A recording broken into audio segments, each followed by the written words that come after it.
ક્યાંક જ જોયું છે ને ક્યાંક જ સાંભળ્યું છે. તો મને મારા પપ્પા વિશે થોડીક એમને લાગુ પડે એવા શબ્દો હતા એટલે બોલવાની ઈચ્છા થઈ અને આ મોકો આપવા બદલ પણ આપ સર્વેનો ખૂબ ખૂબ આભાર માનું છું. કે આમ તો એ આખો દિવસ ઘરની બહાર રહે છે, પરંતુ સતત ઘરના લોકોના વિચારમાં રહે છે.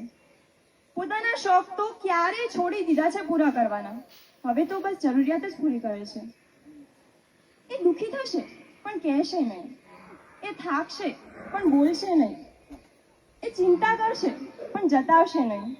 એક પિતા છે કે જે આંસુ આવશે પણ રડશે નહીં. આ દુનિયામાં જો કોઈ હોય ને કે જેની જોડે આપણે માગીએ ને આપણને તરત મળી જાય, એવું એકમાત્ર મંદિર છે પિતા. એમાં એક પિતા પુત્રીનો સંબંધ તો કંઈક અલગ જ હોય. દીકરીને વાલનો દરિયો કહેવાય છે, પરંતુ એ ત્યારે જ શક્ય બને કે જ્યારે એના પિતા તરફથી એને લાગણીઓની નદી મળતી હોય.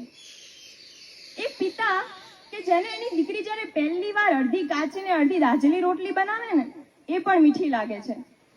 અને પિતા પુત્રનો સંબંધ એમને તો કટાક્ષમાં પણ પ્રેમ હોય.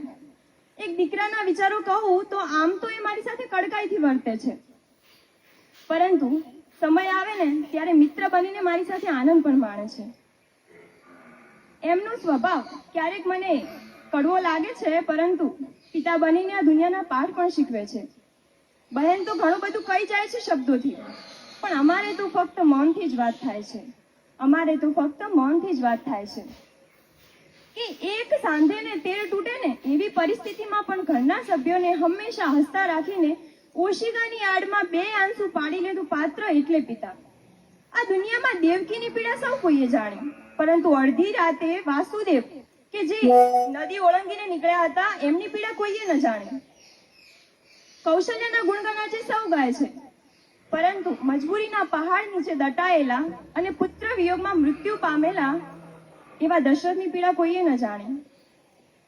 એક દીકરી કે જેને માં ન હતી એવા રાણી લક્ષ્મીબાઈને આપનાર એમના પિતાની પીડા કોઈએ ન જાણી.